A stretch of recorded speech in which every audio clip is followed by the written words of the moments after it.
Cet anime commence avec Sogo Amagi, un adolescent passionné par la collection de pierres de cristal. Il passait ses journées à parcourir les zones minières abandonnées à la recherche de trouvailles rares. Ce jour-là, alors qu'il fouillait dans une ancienne mine, il tomba sur une lumière étrange. Avant qu'il ne s'en rende compte, la lumière se dirigea vers lui et il tomba inconscient. Lorsque Sogo se réveilla, il fut surpris de trouver un cristal rouge vif dans sa main. Excité par sa découverte inattendue, il a sauté sur sa planche rapide et a couru jusqu'à chez lui. Alors qu'il filait dans les rues, il ne pouvait s'empêcher de sourire à l'idée de montrer son nouveau trésor à ses amis. Il n'avait jamais rien trouvé de tel auparavant, et il était impatient de voir leur réaction. En arrivant chez lui, Sogo a accueilli avec empressement Domon, un homme qu'il connaissait bien, avant de se précipiter dans sa chambre au 2e étage. Là, il a sorti les cristaux rouges et les a placés sous un microscope pour les voir de plus près. Alors qu'il examinait les superbes pierres précieuses, Sogo ne pouvait contenir son excitation. Soudain, quelque chose d'étrange arriva à sa main. Il a rapidement vérifié si quelque chose n'allait pas, mais a conclu que cela ne devait être qu'une illusion. Pourtant, il ne pouvait s'empêcher de penser qu'il y avait quelque chose de spécial dans ces cristaux. Soudain, la voix de Domon d'en bas interrompit les pensées de Sogo, le ramenant au présent.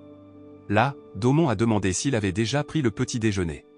En entendant cela, Sogo a été surpris. Il avait complètement oublié d'acheter du pain pour le déjeuner. En hâte, il attrapa le cristal de sa chambre et le fourra dans son sac avant de se précipiter en bas pour rejoindre Domon.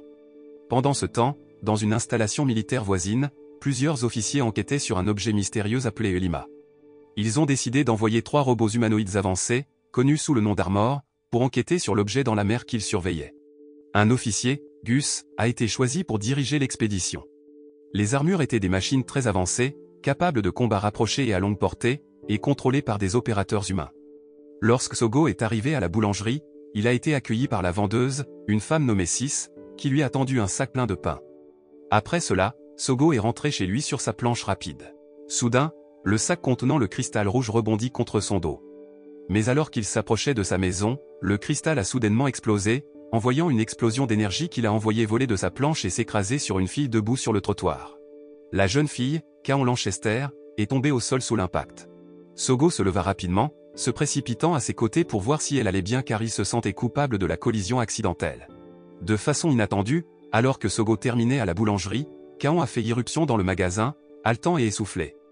Lui demandant de l'aider parce que quelqu'un du nom de Roman et Otto la cherchait. En entendant cela, il fut surpris par la demande soudaine, mais il n'hésita pas à saisir sa planche rapide et à la suivre. Alors qu'il traversait les rues, Kaon expliqua que Roman était son fiancé, choisi par leur famille pour le mariage. Mais elle avait refusé l'arrangement et s'était enfuie, conduisant Roman et Otto à la poursuivre. Malgré tous leurs efforts, le véhicule de Roman a pu suivre le rythme de la planche rapide de Sogo. Puis Kaon l'a exhorté à aller plus vite, refusant d'abandonner et de se faire prendre.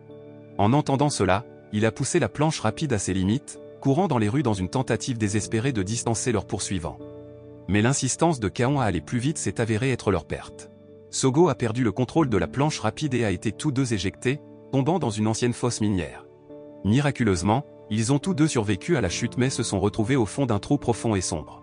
Puis elle s'est excusée pour ses actes, regrettant les événements qui les avaient conduits là. Peu de temps après, Sogo a rapidement allumé les lumières, essayant de tirer le meilleur parti de leur situation. Cependant, Kaon craignait qu'il ne soit piégé dans le trou, mais il l'a rassuré en lui disant qu'il réparerait la planche rapide et trouverait une issue. Malgré le danger et l'incertitude de leur situation, il est resté calme et déterminé à trouver une solution. Alors que Sogo et Kaon se sont retrouvés piégés au fond de la fosse minière, les 3 blindés de l'armée étaient déjà dans la mer, tirant sur le fond marin. Les vibrations des tirs ont atteint Sogo et Kaon, leur faisant ressentir les effets de l'explosion, même depuis leur emplacement souterrain. Soudain, ils virent un lac souterrain rempli de lumière. Au milieu du lac, il y a eu une explosion soudaine, provoquant le retrait de l'eau et révélant un grand cristal rouge, connu sous le nom de Giftium, au centre du lac. Lorsque Sogo s'est approché du cristal, le cristal rouge dans sa poche a commencé à briller et à voler vers le Giftium. Il a ensuite explosé, provoquant une explosion d'énergie qui l'a envoyé lui et Kaon tomber en arrière. Ils ont regardé avec étonnement les 2 cristaux fusionner et briller d'une lumière brillante d'un autre monde. Alors que les 2 cristaux fusionnaient et brillaient d'une lumière vive, une fille inconsciente a été soudainement lancée hors de l'explosion et s'est envolée vers Sogo. Sans réfléchir, Sogo tendit la main et l'attrapa, la berçant doucement dans ses bras. Mais leur répit fut de courte durée, car une autre explosion secoua le lac souterrain. Ensuite, l'armure de l'armée a été envoyée pour sécuriser le Giftium et la fille qui en était sortie. Après cela, Gus a ordonné à l'armure de capturer Sogo et Kaon, et ils ont été acculés et en infériorité numérique. Juste au moment où tout semblait perdu, la fille dans les bras de Sogo commença à briller d'une lumière d'un autre monde. Elle a sorti l'une des armures avec une explosion d'énergie, attaquant les machines restantes et les pourchassant. Peu de temps après, cela n'a pas pris longtemps. L'armure a pu vaincre très facilement l'armure de l'armée, alors Gus, qui a vu cela, a été très impressionné et excité. Puis il ordonna à ses hommes de préparer son armure. Après cela, Gus chargea vers l'armure qui protégeait Sogo et Kaon, sa propre machine prête pour la bataille. Le combat a été féroce, faisant s'effondrer et trembler le lac souterrain. Sogo, Kaon et la fille, Lima, ont tous été jetés à terre. Malgré le chaos et le danger, Sogo est resté calme et a tenté d'atteindre Kaon et Lima. Alors qu'il touchait son corps brillant, la lumière émanant d'elle s'intensifia et l'armure vaincue précédente vola vers eux, les sauvant de la grotte qui s'effondrait. Alors qu'ils touchaient le sol, l'armure disparut et ils furent bientôt accueillis par le son de la voix de Roman. Puis Sogo et Kaon ont grimpé avec impatience dans le véhicule de Roman, amenant Lima. Ils étaient soulagés d'avoir survécu à l'épreuve, mais de nombreuses questions restaient sans réponse sur Lima et son pouvoir. Quand ils sont arrivés à la maison, Sogo et Kaon ont raconté à Roman et Otto leur rencontre avec Lima et comment ils étaient venus la trouver. Peu de temps après, Domon est arrivé, leur apportant de la nourriture à partager. Soudain, Lima se réveilla alors que Kaon coupait son gâteau et regardait avidement le dessert. Compatissante, elle offrit à Lima une part de son gâteau. Puis elle le dévora avec enthousiasme. Il est devenu évident que Lima était assez innocente et drôle, imitant tout ce que disait Kaon et faisant rire tout le monde. Il était clair qu'elle avait traversé beaucoup de choses, mais il y avait un sentiment d'espoir et de possibilité alors qu'ils étaient tous assis ensemble, partageant de la nourriture et des rires. En fin de compte, Sogo et Kaon prennent la décision de laisser Lima rester chez Sogo. En entendant cela, elle est reconnaissante pour la gentillesse. Puis elle a suivi la suggestion de Kaon de prendre un bain et de se rafraîchir. Alors qu'il quittait la pièce, Sogo remarqua une pierre verte ronde scintillant sur le sol. Pendant ce temps, Gus était dans l'ascenseur avec une femme mystérieuse, se dirigeant vers une chambre de l'hôtel.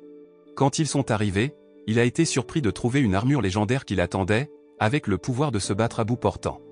Soudain, un homme nommé Zoin est apparu et lui a offert la possibilité d'utiliser l'armure, convaincu qu'il avait le potentiel de libérer toute sa puissance.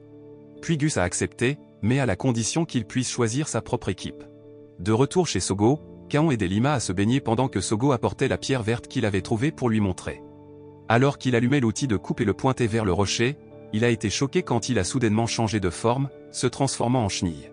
Le rocher, maintenant sous la forme d'une chenille, a pris la parole, l'accusant d'avoir kidnappé Félia.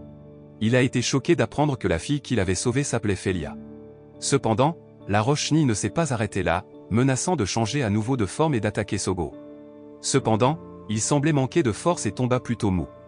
Au même moment, une marque étrange est apparue sur sa main et a clignoté de lumière avant de disparaître à nouveau. La scène se déplace vers une cellule de détention, où un garçon aux cheveux blancs est vu ligoté et emprisonné. Peu de temps après, un officier s'approche, déliant le prisonnier, mais est soudainement attaqué et perd un œil. Les gardes dans la pièce ouvrent le feu sur le détenu, mais leurs tirs manquent tous leur cible. Le prisonnier tue rapidement tous les gardes de la pièce. Puis Gus entre dans la pièce, applaudissant et s'adressant au prisonnier par son nom, Pac.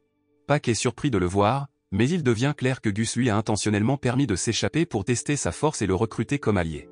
Le lendemain matin, Félia est enthousiaste alors qu'elle découvre le monde qui l'entoure pour la première fois. La roche-chenille explique à Sogo que Félia n'a jamais interagi avec les humains. Puis Kaon l'appelle pour apporter le petit déjeuner à Sogo, mais elle utilise accidentellement sa force pour déplacer l'assiette, ce qui pousse le rocher à la réprimander. En entendant cela, elle s'arrête immédiatement, faisant tomber l'assiette au curry sur Sogo. À la surprise générale, la marque sur la main de Sogo brille et la chenille se transforme en armure, détruisant le toit de la maison. Félia, voyant l'armure, appelle le nom Omurad et invoque une pierre verte qui peut également se transformer en armure. Le lendemain, après avoir détruit la maison de Sogo, Mura atterrit dans une marmite de curry préparée par Domon, le mettant en colère et ordonnant à Sogo et aux autres de partir. Finalement, il décide d'emmener Félia et Mura faire le tour de la ville d'Indigo. Alors qu'ils se promènent, Félia est enthousiaste, admirant tous les sites touristiques de la ville. Puis Mura explique à Kaon et Sogo que Félia est un être spécial, l'incarnation de la planète, et qu'elle lui sert de gardienne. Alors qu'ils continuent leur tournée, Kaon achète à Félia un gâteau en guise de friandise. Cependant, son enthousiasme l'emporte sur elle et elle fait voler accidentellement le gâteau. Elle utilise rapidement ses pouvoirs pour l'empêcher de tomber, mais Mura crie à Félia de faire attention à ses pouvoirs. Cependant, elle est surprise par l'explosion de Mura et ses pouvoirs s'arrêtent, faisant tomber le gâteau sur le visage d'un homme. Peu de temps après, Kaon et Sogo se sont rapidement excusés auprès de l'homme alors que Félia se tenait à proximité, l'air abattu à la vue de son gâteau tombé. Ensuite, ils ont décidé d'emmener Félia à la Tour Dorée pour lui remonter le moral. Cependant, l'homme semblait plutôt avoir une vendetta contre Félia. Il a envoyé un assaillant blindé pour faire des ravages à Indigo City, dans l'espoir de tirer ses pouvoirs. D'autre part, l'assaillant blindé a provoqué des dysfonctionnements des feux de circulation et des accidents dans toute la ville. Puis Gus et Pac se sont retrouvés pris dans le chaos. Cependant, Gus semblait savoir qui était derrière la destruction. Lorsque Sogo, Kaon et Félia sont arrivés à la Tour Dorée, ils ont vu le chaos partout. Soudain, l'armure contrôlée par l'homme est apparue et les a attaqués. Puis Sogo a rapidement ordonné à Kaon de mettre Félia en sécurité pendant qu'il combattait l'armure avec une planche rapide. Enragé par l'ingérence de Sogo, l'homme l'a poursuivi. Pendant ce temps, Kaon a conduit Félia à un téléphérique pour se cacher, mais l'homme a pu les localiser et a piraté le système de téléphérique pour s'échapper. Voyant cela, Sogo a couru après eux sur sa planche rapide, déterminé à protéger Félia et à traduire l'homme en justice. À ce moment, Kaon et Félia ont paniqué en voyant l'armure approcher. Puis Kaon a supplié Moura de se transformer en sa propre armure pour les défendre, mais elle a révélé qu'elle ne pouvait pas se transformer sans Sogo à ses côtés. Pendant ce temps, Sogo avait son propre plan. Il avait intentionnellement conduit l'armure à une mine, où elle s'est retrouvée coincée dans un trou. L'homme contrôlant l'armure est devenu furieux de ce revers et a pris le contrôle d'un autre, l'envoyant après lui. Peu de temps après, il a rapidement sauté sur sa propre planche à grande vitesse et a couru vers les voies du téléphérique. Puis Kaon a saisi l'occasion et a jeté Moura vers Sogo, qui lui a rapidement fait signe de se transformer. D'autre part, Moura s'est transformé en son armure et a lancé une attaque contre l'armure de l'homme, menant à une bataille féroce entre eux. Cependant, le combat a provoqué la coupure des voies du téléphérique et Félia a utilisé sa force pour maintenir le train suspendu dans les airs et l'a lentement abaissé au sol, les sauvant tous du danger. Entre-temps, Gus avait retrouvé le cerveau derrière le chaos, Alfred, et l'avait recruté comme membre d'équipage. Au fil des jours, Félia a utilisé ses pouvoirs pour aider Domon à servir ses clients au restaurant. Un jour, Domon a été alarmé par un reportage sur un typhon imminent qui frapperait Indigo City. Puis il a décidé de fermer le restaurant le lendemain par précaution. Pendant ce temps, Gus a chargé Alfred de pirater les caméras de vidéosurveillance à Indigo City pour trouver Lima, qu'il connaissait sous le nom de Félia. Il ne leur a pas fallu longtemps pour la localiser, qui était avec Sogo et Kaon. Alors qu'ils travaillaient à réparer le toit de la maison que Moura avait accidentellement détruite plus tôt, Domon a demandé l'aide de Sogo et des autres.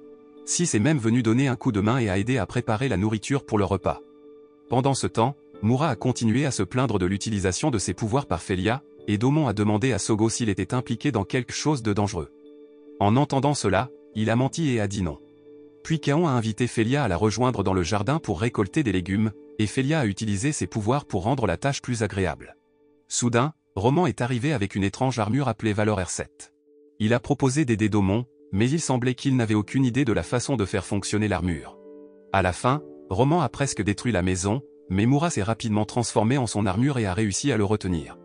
Malgré la catastrophe, ils ont réussi à réparer la maison et à célébrer avec un dîner. Pendant ce temps, un groupe de personnes regardait la lune à travers une paire de jumelles dans une pièce. Un homme a déclaré que la porte s'était ouverte et qu'ils étaient prêts à accueillir l'arrivée d'anges et d'un garçon magique au pays des cieux.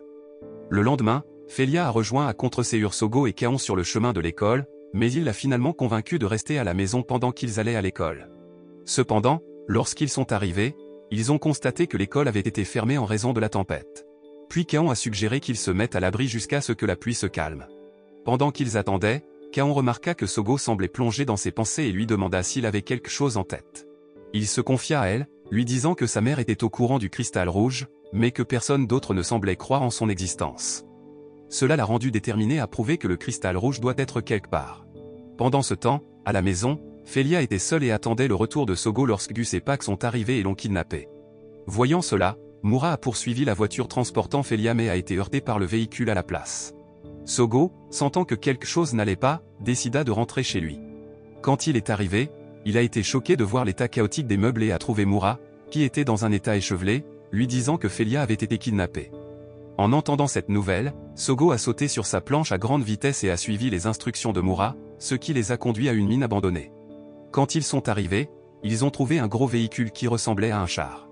À l'intérieur, Félia, qui était retenue captive, les a vus par la fenêtre et a semblé soulagée qu'ils soient venus la secourir. Pendant ce temps, de hauts responsables militaires se sont réunis pour discuter des actions de Gus dans la capture de Lima. Il voulait utiliser ses pouvoirs pour apporter la prospérité à la planète, mais Gus avait ses propres plans pour ses pouvoirs. D'un autre côté, Sogo s'est rapproché du véhicule, et Pac a émergé et lui a tiré dessus, heurtant sa planche rapide et le faisant tomber. Après cela, Sogo essaie de libérer son pouvoir et Mura se transforme en son armure. Cependant, Gus le remarqua et ordonna à ses hommes de préparer sa nouvelle armure. Il est sorti du véhicule et s'est engagé dans une bataille féroce avec elle. Voyant cela, Sogo en profita pour se faufiler dans le tank. Cependant, alors que Sogo a réussi à ouvrir la porte, Pac est apparu et l'a arrêté, le jetant dans une pièce fermée à clé. Pendant ce temps, l'armure de Gus s'est avérée forte et pouvait repousser Mura, mais elle a soudainement disparu, le mettant en colère et le faisant reculer dans le tank. Peu de temps après, un avion a contacté Gus et lui a demandé de lui remettre Lima. Pendant ce temps, à l'intérieur de la pièce verrouillée, Sogo a entendu les cris de Felia et a franchi le toit pour s'échapper. Puis Mura est réapparu et a percé un trou dans la porte, et ensemble, ils ont cherché où se trouvait Felia. Là, ils l'ont trouvée emmenée par Pac, qui prévoyait de la remettre à quelqu'un d'autre. Cependant, ces personnes ne sont jamais arrivées, et à la place, Sogo s'est présenté. Peu de temps après, Pac a pris Felia en otage et l'a menacée avec un couteau, ce qui a poussé Mura à l'attaquer. Soudain, l'attaque envoya Felia tomber au sol. Voyant cela, Sogo a rapidement transformé Mura en son armure et a couru pour sauver Felia. À la surprise générale, Felia s'est transformée en une boule rouge brillante qui avait le pouvoir de modifier l'armure de Mura en une forme différente. Lorsque Gus a vu la nouvelle armure, il l'a reconnue comme un ennemi et est sorti pour s'engager à nouveau dans la bataille avec Mura. Cependant, cette fois, Gus s'est rendu compte que son ennemi était trop puissant et a commencé à tirer sur Mura, la faisant voler dans les airs pour éviter l'attaque. D'autre part, Sogo tenta de se rapprocher de Felia, qui s'était transformée en une lumière rouge flottant dans les airs. Soudain, Pac réapparut dans une armure, avec l'intention de le capturer. Pendant ce temps, Mura a riposté contre Gus, tirant continuellement sur son armure jusqu'à ce qu'elle soit vaincue. Alors que Sogo était en danger, Felia a crié de l'intérieur du feu rouge et l'a fait se déplacer vers Pac S Armor, le consommant. À ce moment-là, elle a également vécu des flashbacks de son passé. Là, Gus regarda avec surprise sa force, et elle emmena rapidement Sogo, suivi de Mura. Puis la lumière rouge a disparu après que Felia ait réussi à sauver Sogo, qui était inconscient. En rentrant chez elle, Felia a parlé à Sogo d'un endroit appelé l'Hôtel de l'Enfer et a dit qu'elle pourrait récupérer ses forces s'ils y allaient. Puis il accepta de l'accompagner et partit pour l'Hôtel de l'Enfer. En entendant cela, Roman et Otto ont également voulu les rejoindre, mais Sogo a refusé et les a plutôt ligotés avant de partir dans le véhicule de Roman. Peu de temps après, Domon est arrivé à la maison pour trouver Roman et Otto dans leur étalier et a demandé qui leur avait fait cela. Puis Roman l'a informé que Sogo et Kaon les avaient ligotés et que le groupe était allé à l'Hôtel de l'Enfer. D'autre part, le bureau de l'administration a appris le voyage de Felia vers l'Hôtel de l'Enfer et a dépêché des troupes pour la capturer. Pendant ce temps, Sogo et Kaon sont arrivés dans un village et ont vu un cortège de mariage sur la route. Cependant, elle a accidentellement conduit le véhicule de Roman dans le cortège et blessé l'un des Flower Boys de la mariée. À cette époque, ils ont été contraints de trouver un remplaçant pour le Flower Boy blessé. À leur grande surprise, la mariée a nommé Sogo en remplacement du Flower Boy et l'a amené, lui et ses amis, au village. Quand ils sont arrivés à la maison de la mariée, elle lui a demandé d'essayer la tenue du Flower Boy. Cependant, ils avaient également besoin d'une fille pour être la compagne du Flower Boy, alors Kaon a été invité à porter la robe du couple. Au fond, Kaon le voulait, mais elle était timide. Puis Sogo a dit qu'elle n'aurait pas l'air bien dans la robe parce qu'elle était trop garçon manqué, alors ils ont décidé de faire de Felia la partenaire du Flower Boy. En entendant cela, Kaon a été bouleversé par ce commentaire et est monté sur la colline pour regarder le cortège de mariage de loin. Peu de temps après, Kaon a vu un avion larguer plusieurs armors et s'est rendu compte que Felia était en danger. L'armure a atterri devant l'église et un groupe de soldats en est descendu, disant aux habitants de rester calmes tout en cherchant quelqu'un. Là, Sogo remarqua la présence de l'armure et les surveilla de derrière le bâtiment. Il les reconnut comme appartenant au bureau d'administration. Soudain, les troupes défoncèrent la porte de l'église et trouvèrent Felia. Au même moment, Kaon est entré dans l'église et a aspergé les troupes avec des extincteurs avant de prendre Felia et de s'enfuir. Lorsqu'ils sont sortis de l'église, les armures bleues de l'administration les ont vus et Sogo a immédiatement transformé Mura en son armure pour les protéger. Cependant, l'armure du bureau administratif a lancé une chaîne et ligoté Mura, lui tirant également dessus. Heureusement, elle a réussi à s'échapper et à voler dans les airs pour éviter l'attaque. Pendant ce temps, Kaon a continué à courir avec Felia, mais une autre armure les a poursuivis, l'obligeant à prendre Felia et à se cacher dans un entrepôt. Puis elle a proposé de sortir et d'attirer l'armure pour que Felia puisse s'échapper. Mais Felia a soudainement déclaré son amour pour Kaon, la surprenant. Felia a expliqué qu'elle avait appris l'amour de quelqu'un qui l'a aidé à mettre une robe. Elle a dit que l'amour, c'est quand elle se sent heureuse, quand Kaon est heureux et vice-versa, et quand elle se sent triste si Kaon se sent triste. Entendre les mots de Felia a touché Kaon et l'a fait se sentir coupable d'être en colère contre Felia. Puis elle a étreint Felia, Mais le toit du bâtiment a été soudainement percé par l'armure du bureau administratif, qui a emmené Félia. Peu de temps après, Kaon a continué à attaquer l'Armor, provoquant la colère de son opérateur. Soudain, l'armure a pointé son arme sur elle, mais elle a été abattue d'une autre direction. Lorsque Roman et Otto sont arrivés à l'endroit désigné dans leur Armor Valor V7, Roman est rapidement passé à l'action, utilisant ses nouvelles compétences pour abattre une armure attaquant Kaon. Pendant ce temps, Félia et Sogo se tenaient à la tête de Moura. Ils se sont battus côte à côte, battant finalement l'armure du bureau administratif avec l'aide des villageois, qui ont bombardé l'armure ennemie avec des pierres et les ont forcés à battre en retraite. Lorsque cela s'est produit, Gus a reçu un appel de l'agent Mitsubachi, qui l'a informé que le bureau de l'administration n'avait pas réussi à capturer Lima. Elle a ordonné à Gus de terminer la mission lui-même. D'autre part, Sogo et le reste du groupe, maintenant rejoints par Roman et Otto, ont entrepris leur voyage vers l'hôtel de l'enfer, utilisant l'armure de Roman pour augmenter la vitesse de leur véhicule. Cependant, leur progression a été brusquement interrompue lorsque Moura a poussé un cri à glacer le sang, provoquant une perte de contrôle de leur véhicule et un crash dans une falaise. Voyant cela, ils ont décidé de faire une pause sur le site de l'accident, et alors qu'ils jouaient près d'une chute d'eau à proximité, Félia a repéré un papillon brillant. Lorsque le groupe poursuit son voyage, nous voyons Domon se remémorer son passé et un soldat se battre avec lui. Cependant, nous sommes rapidement ramenés à Gus et son équipage, qui se sont lancés dans leur quête pour retrouver Lima. Plus tard, Roman tente de préparer le dîner, mais malheureusement, le champignon qu'il utilise s'avère être toxique, le faisant s'évanouir. La scène se déplace alors et montre un homme nommé Price rapportant à ses supérieurs les actions imprudentes de Zoin. Pendant ce temps, Sogo est montré en train de réparer le véhicule du groupe, et Félia s'approche de lui quand les autres dorment. Elle révèle ses forces et ses peurs, et Sogo admet également ses propres peurs. Cependant, il lui promet qu'ils seront toujours ensemble et qu'il la protégera. Alors que la nuit avance, Félia aperçoit à nouveau le papillon brillant et le suit avec Sogo en remorque. Soudain, ils sont confrontés à Pac dans son armure. Puis il éloigne rapidement Félia et appelle Moura, qui apparaît et attaque Pac. Peu de temps après, ils s'engagent dans une bataille féroce, Pac et Armor se révélant être un adversaire redoutable. Cependant, avant que le combat ne puisse s'intensifier davantage, Gus arrive dans sa propre armure et ordonne à Pac d'arrêter Lima pendant qu'il affronte Moura lui-même. Après le départ de Pac, Moura attaque l'armure de Gus avec une vigueur renouvelée, le faisant devenir furieux et déclencher un barrage d'attaque. Pendant ce temps, Pac parvient à localiser Félia mais est confronté à Kaon portant l'armure de Roman. Là, elle attaque Pac et ordonne à Sogo et Félia de fuir. Alors que Gus continue de poursuivre Moura, Sogo et Félia se retrouvent coincés par une chute d'eau. Juste au moment où ils sont sur le point d'être attrapés, Alfred apparaît dans son armure et s'approche d'eux depuis la falaise. Cependant, Moura, battu par les attaques incessantes de Gus, entend les cris de Sogo et Félia et tire rapidement un coup de feu dans la cascade, la faisant s'effondrer et les engloutir. La scène se déplace ensuite vers le restaurant de Domon, où Sis déguste une tasse de café qu'il a préparée. Puis elle lui demande pourquoi il a ouvert le restaurant, et Domon lui parle d'un ami qui adorait son café. Bien qu'il sente que ses mains étaient sales d'avoir tué de nombreuses personnes en tant que soldat, son ami a vu de la magie dans ses mains et la capacité de faire du bon café. Lorsque Sis pose des questions sur son ami, Domon lui dit qu'ils ont disparu pour dissimuler une affaire secrète. En entendant cela, Sis a été choqué par la révélation de Domon et s'est immédiatement excusé. Cependant, il continue en disant que son ami lui a confié Sogo, alors il essaiera de protéger Sogo. Soudain, il a appelé Sis Mitsubashi et a sorti une arme à feu, la pointant sur elle alors qu'il demandait où se trouvait Sogo. Pendant ce temps, Sogo s'était réveillé pour trouver ses amis inconscients près d'un ruisseau. Après les avoir réveillés, le groupe a cherché Félia et Moura. Alors qu'ils erraient, ils ont été hypnotisés par un groupe de papillons lumineux qui les ont conduits dans un endroit magnifique et inconnu. Non loin de là où ils se tenaient, ils trouvèrent Félia jouant au bord d'une rivière avec les papillons. Quand Sogo lui a demandé où ils étaient, elle a admis qu'elle ne savait pas mais que l'endroit lui faisait chaud au cœur. Alors que Félia s'occupait de Moura, qui était allongé sur le sol, un étrange cercle apparut dans le ciel au-dessus d'eux. Voyant cela, elle cria alors que la lumière semblait l'attirer vers elle, et ils réalisèrent bientôt que le cercle était une porte vers l'hôtel de l'enfer. Sachant cela, Sogo et ses amis étaient déterminés à construire un navire et à voyager vers l'hôtel de l'enfer. Cependant, leurs plans ont été interrompus lorsque Moura a senti l'odeur d'une délicieuse cuisine émanant de la forêt. Attirée par l'arôme alléchant, elle s'est aventurée pour enquêter et est tombée sur un pot de nourriture.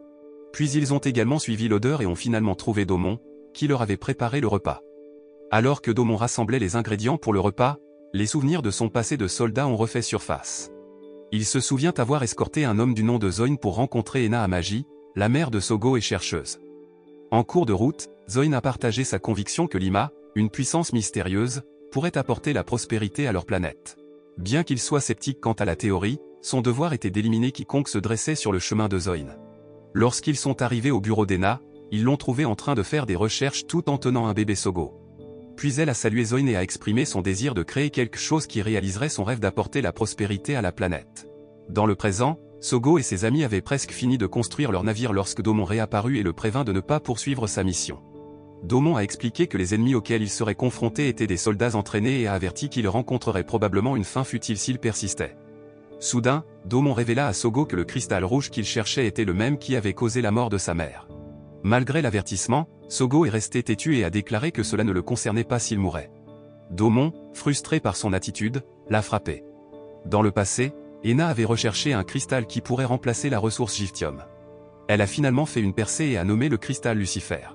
Juste au moment où elle était sur le point de parler à Domon de sa découverte, un groupe de soldats a fait irruption dans la pièce et l'a tué, emportant les recherches avec eux.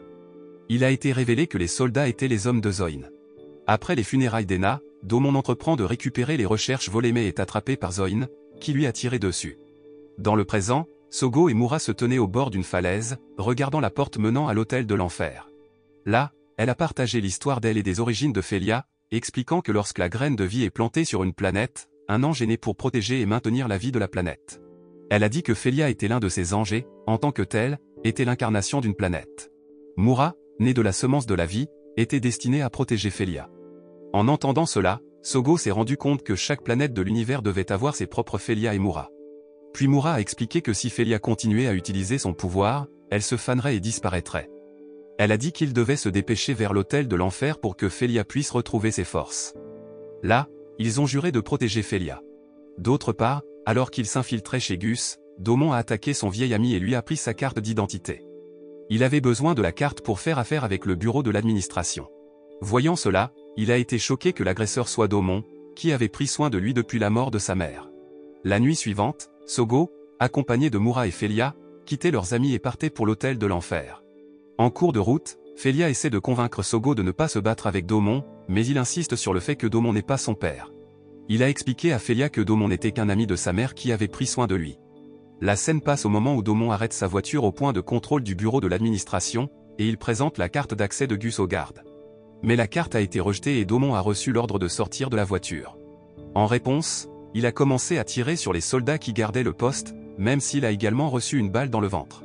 Pendant ce temps, Sogo et Félia sont arrivés à la porte, mais ils ont été confrontés à de nombreux soldats et armors comme si les autorités s'attendaient à son arrivée. Là, elle a remis le cahier de Domon à Sogo et lui a dit de le rendre à Domon après l'avoir escorté jusqu'à l'hôtel de l'enfer. Alors qu'ils marchaient, un avion s'arrêta soudain devant eux, ayant détecté leur présence. Sogo ordonna rapidement à Mura de se transformer en armure et d'attaquer l'avion, planant dans le ciel pour distraire les gardes. Pendant qu'elle engageait les avions, Sogo conduisit tranquillement Félia vers la porte. Cependant, ils ont été rattrapés par un soldat aux commandes d'un des avions. Le soldat leur a ordonné de ne pas bouger, mais Mura s'est immédiatement précipité sur l'avion et l'a fait tomber. Cela a incité les troupes blindées en dessous à ouvrir le feu sur elle. Pendant ce temps, Roman, Kaon et Otto ont décidé de s'en prendre à Sogo, dans l'espoir de se faire pardonner de l'avoir quitté en secret. D'un autre côté, Domon a réussi à entrer dans une pièce et a rencontré une femme soldat. Avant qu'il ne puisse parler, la femme lui a dit que Zoin n'était pas dans la pièce. Puis il a laissé un message à Zoin pour le rencontrer à un enterrement et est parti. De retour à la bataille, Mura a continué à chasser l'armure attaquante. Puis Sogo lui a dit que l'un des blindés était le commandant de la troupe, alors elle a immédiatement attrapé la main de l'armure, se préparant à l'achever. À ce moment-là, Gus est apparu et a commencé à tirer sur Mura, s'engageant dans un autre combat. À ce moment-là, elle a souligné qu'elle n'abandonnerait pas Félia, mais Gus a révélé qu'il cherchait en fait Domon. En entendant cela, Sogo a commencé à réaliser qu'il était la personne que Gus recherchait. Sogo a ensuite demandé à Félia d'aller à l'hôtel pendant qu'il allait rencontrer Gus. En voyant l'arrivée de Sogo, Gus a pointé l'arme de son armure sur lui, mais Mura est intervenu, le retenant. Peu de temps après, il ordonna à Alfred d'envoyer sa nouvelle arme. Puis Alfred a attrapé Mura et l'a maintenu au sol pendant que Gus recevait l'arme. Soudain, il a tiré sur Mura, la faisant rebondir et subir de graves dommages. Alors qu'Alfred appréhendait Félia, Gus a conclu un accord avec Sogo. Il a proposé de la libérer si Sogo lui amenait Domon. En entendant cela, Sogo a été choqué que Gus connaisse Domon, qui attendait Zoin sur la tombe d'Ena. Pendant ce temps, Domon a été vu tenant des fleurs et racontant ses expériences avec Sogo devant la tombe d'Ena. De retour à Gus, il a révélé que Domon était son professeur, tous deux étaient des guerriers qualifiés qui avaient pris de nombreuses vies. Il a également accusé Sogo d'avoir transformé Domon en lâche. En entendant cela, Sogo est devenu furieux et a prétendu connaître Domon mieux que quiconque. À ce moment-là, Gus a été abattu par une autre armure. Au départ, il a supposé que c'était Domon, mais c'était Roman dans son armure. Là, Roman a lancé des bombes fumigènes sur lui et ses hommes, permettant à Felia de s'échapper et à Kaon de la sauver. Alors que Sogo courait vers Mura et essayait de réveiller l'armure, elle a soudainement repris conscience et a fusionné avec le pouvoir de Sogo. Voyant cela, Gus était furieux et ils se sont engagés dans une bataille féroce dans le ciel. Pendant le combat, Gus sous-estime constamment Domon, ne faisant que rendre Sogo furieux. Puis il a ordonné à Mura d'utiliser toute sa puissance, réussissant à brûler Gus et son armure. Pendant ce temps, Domon, qui avait attendu au cimetière tout l'après-midi, fut surpris de voir Ena s'approcher de loin. Cependant, sa joie s'est transformée en choc quand Ena s'est révélée être la guerrière qu'il avait rencontrée dans la chambre de Zoin, et il a été poignardé par son épée. D'autre part, Sogo et ses compagnons ont voyagé vers l'autel de l'enfer. En chemin, ils rencontrèrent des rangées de cristaux étranges flottant dans l'air. Lorsque Felia les a touchés, les cristaux ont changé de couleur. Là, Kaon a remarqué que le visage de Felia était rouge et lui a demandé si elle ne se sentait pas bien. Elle a révélé que son visage devenait chaud et que son cœur battait chaque fois que Sogo était proche, amenant Kaon à se rendre compte que Felia était amoureuse. Lors des funérailles, Sis est arrivée pour trouver Domon allongé sur le sol, couvert de sang. Elle a crié à l'aide. Alors que l'après-midi avançait, Sogo et les autres ont finalement repéré l'autel de l'enfer et ont décidé de se reposer et de continuer leur voyage le lendemain. Ailleurs, Gus, qui avait survécu au combat précédent, reçut un message de Mitsubashi l'informant de la mort de Domon, à sa grande surprise. Cette nuit-là, Felia a fait un cauchemar à propos de Sogo et s'est réveillée pour le trouver en train de chercher des fleurs. Il a expliqué que faire bouillir les fleurs pouvait guérir la fièvre. En même temps, elle réalisa que les cristaux flottants reflétaient ses émotions. Puis Sogo lui a dit qu'il cherchait le cristal rouge et espérait qu'elle pourrait fournir des indices. Peu de temps après, il a également remercié Felia pour les expériences incroyables qu'ils avaient partagées et a promis de lui montrer un endroit intéressant à leur retour de l'autel de l'enfer. Alors que Sogo tenait la main de Felia, elle a presque avoué ses sentiments, mais Sogo l'a interrompu en lui montrant les fleurs qu'il avait trouvées. Quand il a demandé ce que Felia voulait dire, elle a répondu qu'elle lui dirait quand il rentrerait chez eux. Le lendemain, Sogo et ses compagnons atteignirent l'autel de l'enfer et cherchèrent l'entrée. Soudain, le sol sous Felia a cédé et ils ont découvert un tunnel menant à un lac avec un cristal rouge en son centre. Là, elle dormait sur le rivage. Alors Sogo a essayé de l'approcher, mais l'eau du lac l'a repoussé. Soudain, Felia se leva et plaça un symbole lumineux sur la main de Sogo. Au même moment, l'eau du lac a formé un vortex autour de Felia et les cristaux rouges ont flotté vers le haut. Soudain, une Black Mura a émergé et Felia y est entrée. Puis Sogo a convoqué Mura, et ils se sont unis pour combattre Black Mura. Cependant, leur bataille a provoqué l'effondrement de l'endroit, alors Sogo a emmené ses amis. Après cela, il a continué à combattre Black Mura, avertissant Mura de ne pas attaquer trop férocement car Felia était à l'intérieur. Peu de temps après, ils ont volé dans le ciel et Sogo a eu du mal à suivre les mouvements rapides de Black Mura. Il a été abattu par derrière et a failli tomber, mais il a réussi à résister à l'attaque et a ordonné à Mura de charger sur Black Mura. Cependant, Black Mura a réussi à poignarder Sogo et à le coincer. Voyant cela, Felia a émergé de Black Mura et l'a supplié d'arrêter de l'attaquer. Cependant, Black Mura a prétendu être un ange gardien et a promis de ne pas nuire à Felia. Elle a demandé pourquoi Felia protégeait Sogo. Ensuite, Felia a répondu qu'il comptait beaucoup pour elle et a proposé d'obéir à tous les ordres de Black Mura si elle le libérait. Soudain, Black Mura a révélé que son objectif était de capturer Felia, et elle a accepté de l'accepter. Peu de temps après, Black Mura a retiré son épée du corps de Mura et s'est enfui, la laissant ainsi que Sogo tomber au sol. Puis Sogo a interrogé Mura sur Black Mura et pourquoi il y avait deux anges gardiens, mais elle ignorait l'identité de Black Mura et comment elle avait pris Felia. Peu de temps après, Otto a reçu un appel téléphonique de Sis, qui voulait parler avec Sogo. Pendant l'appel, elle a informé Sogo que Domon était décédé. En entendant cela, il a été profondément attristé et s'est blâmé pour la mort de Domon. Puis Kaon l'a giflé et a déclaré ses sentiments pour lui avant de partir sauver Felia. Pendant ce temps, Felia était dans une chambre avec Zoin. Elle a demandé pourquoi il était après elle, et Zoin a expliqué que tous les humains de la planète étaient après elle, mais il a regretté qu'elle ait pris la forme d'une belle fille, Lima, qui devait être détruite. D'un autre côté, Sogo était motivé par les paroles de Kaon et, avec Mura, entrepris de sauver Felia. Ensuite, ils se sont battus contre l'avion du bureau de l'administration, Mura étant capable de sentir la présence de Felia dans le bâtiment. Cependant, la zone autour du bâtiment était protégée par un bouclier, ce qui rendait leur entrée difficile. Roman, dans son armure, a protégé Mura en tirant sur les combattants. Alors que le combat se poursuivait, d'autres avions de chasse sont arrivés et ont attaqué Sogo et Mura. Puis elle a pris les avions, provoquant l'écrasement et la brûlure de l'un d'entre eux contre le bouclier. Peu de temps après, ils ont saisi l'opportunité de voler à travers un trou dans le bouclier créé par le crash, mais le trou s'est refermé rapidement. Voyant cela, Mura a bloqué le trou et l'a frappé, leur permettant enfin de percer le bouclier. Cependant, Mura a soudainement perdu ses forces et ils sont tombés en chute libre, atterrissant dans les buissons. Puis elle emmena Sogo dans la clandestinité, où ils rencontrèrent une armure marchant vers eux. À ce moment-là, il a été surpris de voir que Mura avait changé de forme en fille et s'est rendu compte que le bouclier interférait avec son exosquelette. Un sentiment de désespoir l'envahit alors que Felia luttait contre les cordes qui la liaient à la machine. Elle savait que la machine était destinée à la noyer et que Zoin l'utilisait comme un moyen d'arriver à ses fins, pour créer la prospérité sur leur planète. Même si cela signifiait la détruire et lui prendre son cristal pur. D'autre part, Sogo et Mura essayaient de trouver un moyen d'entrer dans le bâtiment où Felia était détenue.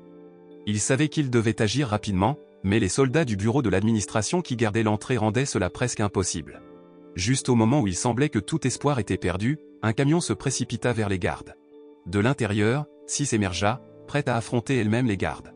À ce moment-là, Sogo n'en croyait pas ses yeux. Que faisait Sis là-bas? Elle a expliqué qu'elle reprenait le travail de Domon et qu'elle était venue sauver Felia. Puis elle a dit à Sogo d'aller sauver Felia, qui était au dernier étage de l'immeuble. Alors que Sogo courait aux côtés de Felia, Zoin regarda la machine transformer lentement le corps de Felia en cristal. Il a expliqué que Felia était un cristal terni et qu'en la nettoyant des taches et en restaurant sa pureté, Lucifer pourrait émerger des éclats de cristal. Au même moment, lorsque Mura a eu du mal à accepter la disparition de Felia, un groupe de soldats de l'armure les a confrontés. Sogo a reconnu l'armure comme appartenant au commandant de troupes qu'elle avait vaincu plus tôt. Il semblait que le commandant cherchait à se venger d'eux. Juste au moment où les choses semblaient au pire, un mur à proximité s'est brisé et une autre armure a émergé. C'était Gus, Pac et Alfred S. Armor. Mais plutôt que de le cibler, Gus et les autres cherchaient la personne qui avait tué Domon. Ils se sont immédiatement battus avec l'armure du bureau de l'administration, permettant à Sogo de s'échapper. Pendant ce temps, à l'extérieur du bâtiment, Roman essayait de tirer un appareil au centre du bouclier entourant le bâtiment. S'il pouvait détruire l'objet, le bouclier disparaîtrait. D'un autre côté, à l'intérieur de la machine, Felia se transformait en cristal, ses pensées consumées par la peur de ne plus jamais revoir Sogo ou ses amis. Alors que Sogo et Mura se dirigeaient vers l'emplacement de Felia, ils ont été soudainement jetés dans un trou par un appareil. Le système a détecté leur présence et les a signalés à Zoin. Là, Zoin l'a vu et a reconnu qu'il était le fils d'Ena. Peu de temps après, une femme nommée Anatolia est apparue aux côtés de Zoin. Puis il lui a dit que les deux intrus étaient ses invités et lui a ordonné de lui amener Sogo. Alors qu'Anatolia s'approchait de Zoin, elle a soudainement tiré une épée et a tué l'homme. Au même moment, Sogo et Mura sont également apparus dans la pièce en raison des ordres de Zoin. Sogo a immédiatement couru vers la machine et a essayé d'atteindre Felia, mais Anatolia a bloqué avec son épée. Il est devenu clair qu'elle avait également l'intention de transformer Felia en Lucifer. Peu de temps après, Felia a crié pour Sogo alors que Mura continuait de tirer et d'attaquer l'Anatolie. Mura a fait valoir que Felia pouvait toujours assurer la prospérité de la planète sans devenir Lucifer. Mais l'Anatolie a insisté sur le fait qu'ils avaient besoin de Lucifer pour une autre planète. Elle leva le visage et révéla une planète géante se dirigeant vers la leur. Alors que Sogo montait les escaliers à toute vitesse, il ne pouvait s'empêcher de penser qu'il manquait de temps. Quand il a finalement atteint les roues de la machine, il a essayé d'appeler Felia et de les battre pour les empêcher de tourner. D'un autre côté, Mura et l'Anatolie ont continué à se battre férocement, mais il est rapidement devenu évident que l'Anatolie n'était pas un humain ordinaire. Elle était plus forte et plus rapide que tout ce que Mura avait jamais affronté. Soudain, l'Anatolie s'est transformée en Black Mura. À l'extérieur du bâtiment, Roman et les autres ont finalement réussi à détruire la source du bouclier, donnant à Sogo la force dont il avait besoin pour rejoindre Mura dans le combat. La scène a changé, montrant quand la bataille faisait rage. Là, Felia ouvrit les yeux et vit Sogo assis non loin d'elle. Elle l'appela et il se précipita à ses côtés, s'excusant d'être en retard pour la sauver. Mais Felia a balayé ses excuses, reconnaissant qu'il soit venu la chercher. Puis Sogo lui a assuré que tout allait bien maintenant et qu'il n'y avait rien à craindre. En entendant cela, Felia a posé des questions sur Kaon et les autres, mais Sogo a évité la question, lui disant seulement qu'il serait toujours avec elle, peu importe ce qui se passerait. Puis elle s'appuya sur son dos, mais quelque chose clochait, c'était comme s'ils étaient les deux seules personnes dans la pièce. Peu de temps après, Sogo s'est levé, lui disant que s'ils étaient à nouveau attaqués, il ne pourrait peut-être pas la protéger. Puis il lui a proposé de l'emmener dans un monde où il pourrait vivre en paix. Cependant, Felia n'était pas sûre qu'un tel endroit existe même, mais tant qu'elle était avec Sogo, elle était prête à aller n'importe où. Pendant ce temps, lorsque Mura a continué à combattre Black Mura, la ville à l'extérieur du mur de séparation a commencé à s'élever. Là, Sis remarqua l'étrange phénomène mais ne put comprendre ce qui se passait. De retour dans la pièce, Sogo expliqua à Felia que pour atteindre le monde qu'il avait décrit, ils avaient besoin d'un billet, et ce billet pouvait être trouvé en son pouvoir. Il lui a demandé comment l'activer, mais Felia a admis qu'elle ne savait pas. Puis Sogo l'a exhorté à lui montrer sa force, mais alors qu'elle se concentrait sur la silhouette devant elle, elle réalisa que ce n'était pas lui.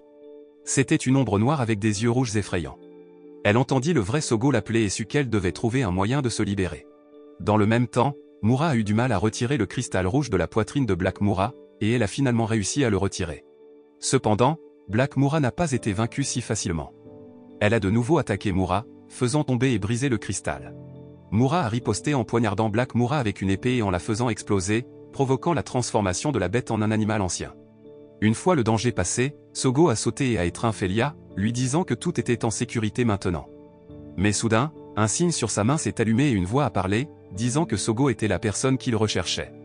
Soudain, les éclats de cristal de Felia ont flotté vers Sogo, et les deux ont été réunis dans un éclat de lumière.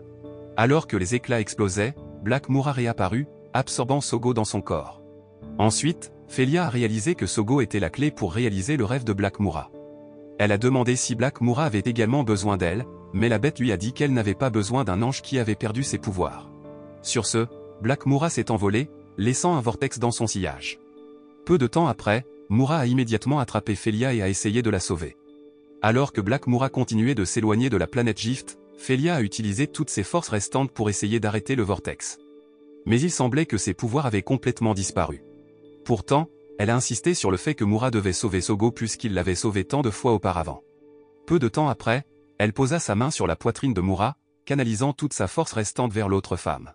Puis ils se sont unis et Mura s'est transformé, s'élançant dans l'espace après Sogo. D'autre part, Sis se battait toujours contre les Armour et Gus. Soudain, Alfred rapporta à Gus qu'une planète appelée Terre se rapprochait de la leur, provoquant un puissant vortex difficile à gérer. En fin de compte, Gus et le commandant de la troupe ont convenu d'un cessez-le-feu pour évacuer les résidents. Alfred a également signalé qu'il avait ouvert l'accès au fort. Pendant ce temps, alors que Black Mura regardait depuis l'espace, deux planètes se préparaient à entrer en collision. Felia et Mura ont pu le localiser, mais lorsque Felia a ordonné à Black Mura de renvoyer Sogo, elle l'a attaqué à la place. Puis ils se sont engagés dans une bataille féroce, échangeant des tirs alors qu'ils volaient à travers le vide de l'espace. Pendant le combat, Felia a découvert que Black Mura était en fait un ange gardien pour la Terre. Elle a dit à Felia que la planète avait autrefois été la plus prospère de la galaxie, avec un sol riche et de belles plages. Cependant, les habitants avaient épuisé ses ressources, la faisant mourir avec les anges qui la gardaient.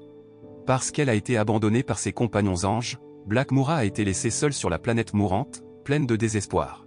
Puis elle a finalement trouvé une nouvelle planète sans vie, mais après avoir attendu pendant 3 siècles qu'un autre ange rejoigne et recrée la Terre, aucun n'est venu. Au fil du temps, ses pouvoirs ont diminué et elle a été forcée de descendre sur la planète et de devenir la servante de Zoin. Malgré cela, Felia savait qu'il devait arrêter la collision entre les deux planètes. Déterminée à sauver les deux mondes de la destruction, elle a continué à se battre contre Black Mura, la battant finalement et empêchant la collision. De manière inattendue, Black Mura était venue sur la planète dans l'espoir de trouver le cadeau dont elle avait besoin pour se transformer en ange. Cependant, elle est tombée de manière inattendue sur Felia, qui possédait la clé pour déverrouiller le pouvoir caché des anges. Malgré cela, Felia n'avait pas le fragment de Lucifer ou le pouvoir de Sogo dont Black Mura avait besoin pour achever sa transformation. Déterminée à devenir un ange, Black Mura a attaqué Felia et a déclaré qu'elle n'avait plus besoin de cadeaux planétaires ou de la Terre, car elle prévoyait de créer sa propre planète. Felia, touchée par sa détermination, lui propose de devenir son ange. Alors que cela se déroulait, un tsunami menaçait d'engloutir la planète cadeau et de détruire ses villes. Ensuite, les habitants ont fui vers la forteresse de refuge, cherchant la sécurité. De retour avec Black Mura et Felia, elle a rejeté l'offre, déclarant qu'elle était maintenant trop faible. Dans un accès de désespoir, elle a utilisé toutes ses forces restantes pour attaquer Felia, provoquant la destruction de son propre corps et l'enveloppement de Felia dans une boule de lumière. D'un autre côté, lorsque le tremblement de terre a dévasté la Terre de planète Gift, Felia est restée, sa conscience s'accrochant à peine. Elle a déploré l'état de la planète qu'elle était censée protéger. Soudain, Black Mura apparut à ses côtés et la rassura qu'elle avait fait de son mieux.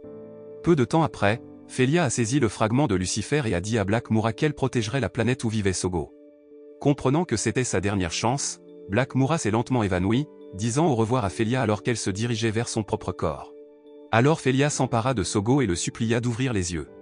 À ce moment, Felia a finalement avoué ses sentiments pour Sogo. Elle lui a dit que même si elle ne pouvait pas être à ses côtés, elle veillerait toujours sur lui. L'anime se termine avec le retour de Sogo sur sa planète détruite, se souvenant de sa dernière rencontre avec Felia.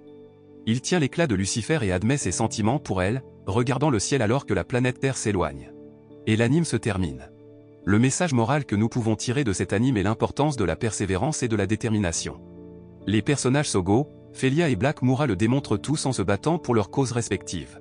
Sogo se bat pour découvrir la vérité sur sa mère, Felia se bat pour lui et Black Mura se bat pour sa planète.